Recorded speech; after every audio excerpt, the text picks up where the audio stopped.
जय श्री हरि, जय विष्णु भगवान। आप सभी का स्वागत है इस आध्यात्मिक यात्रा में।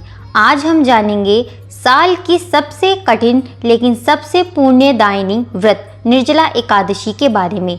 ये एकादशी न केवल शरीर की तपस्या है बल्कि आत्मा की परीक्षा भी है। आइए सुनते हैं इसकी चमत्कारी कथा। निर्जला एकादशी की कथा को आप भावात्मक रूप से सुनिएगा और पूरी श्रद्धा के साथ सुनिएगा। महाभारत काल की बात है। भीमसेन पांडवों में सबसे बलशाली परंतु भोजन प्रिय। वह प्रतिदिन विशाल भोजन करते थे और उपवास उनके लिए असंभव था। जब श्री कृष्ण ने कहा कि हर एकादशी को उपवास करना चाहिए तो धर्मराज, युधिष्ठिर, अर्जुन, नकुल और सहदेव सभी व्रत करने लगे, लेकिन भीम नहीं कर सके। उन्हें बहुत दुख हुआ कि कहीं वो मोक्ष से वंचित ना रह जाएं। एक दिन उन्होंने व्यास जी से कहा, गुरुदेव, मैं भोजन के बिना रह नहीं पाता, लेकिन मैं भगवान विष्णु का भक्त हूँ। क्या मेरे लिए कोई उपाय है जिससे मैं सभी एकादशियों का पुण्य पा सकूँ?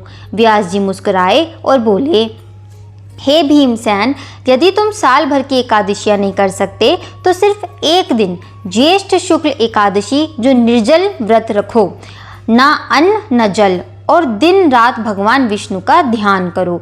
इस एक व्रत से साल की सभी एकादशियों का पुण्य मिल जाएगा। भीम के लिए यह आसान नहीं था, परंतु उन्होंने संकल्प लिया।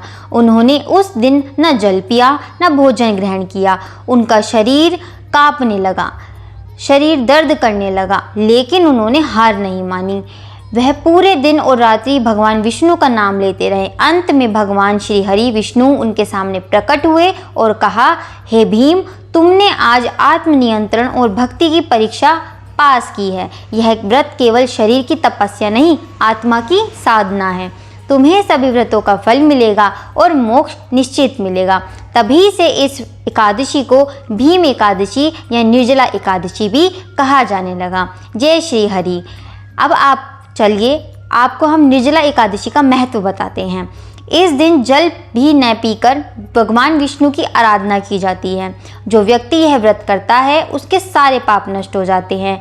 जीवन में सुख, शांति, संतान सुख और अंत में मोक्ष की प्राप्ति होती है। यह व्रत इतना प्रभावशाली है कि 24 एकादशियों का फल सिर्फ एक निर्जला एकादशी से मिल जाता है। अब आपको हम बताते हैं कि इस व्रत को करने की विधि क्या है। दशमी की रात को आप हल्का सात्विक भोजन करें। एकादशी के दिन प्रातः स्नान करके भगवान विष्णु की प्रतिमा को सामने रखकर व्रत का संकल्प लें। दिन भर निराहार और निर्जल रहें, और यदि आपका स्वास्थ्य अनुमति न देता हो तो आप फलाहार कर सकते हैं। तुलसी पत्र, पीले फूल, धूप, दीप और भोग अर्पित करें। दिन भर भगवत गीता का पाठ करें, विष्णु सहस्त्र नाम का भजन करें। रात्रि में जागरण करें, यानी रात भर कीर्तन में लगे रहें, भक्ति में लीन रहें। द्वादशी के दिन व्रत का पारण करें और ब्राह्मण को दान दक्षिणा दें। यह व्रत क्यों करना चाहिए और क्या मिलेगा आपको इस व्रत को करने से? अगर आपके जीवन में मानसिक अशांति, रोग या आर्थिक संकट है तो यह व्रत बहुत प्रभावशाली है। उसमें यह व्रत आपको धैर्य, संयम और आंतरिक शक्ति देता है। यह आत्मा को भगवान से जोड़ता है और जीवन को शुद्ध बनाता है। अब निर्जला एकादशी सिर्फ उपवास नहीं है, यह भक्ति, श्रद्धा और समर्पण का नाम है। यह दिन शरीर को नहीं, आत्मा को जागृत करने का दिन होता है। भगवान विष्णु की शरण में जाने का सुनहरा अवसर है। अगर आपको हमारी वीडियो अच्छी लगी हो तो हमारे चैनल को सब्सक्राइब करें और वीडियो को लाइक ज़रूर करें। जय श्री हरि।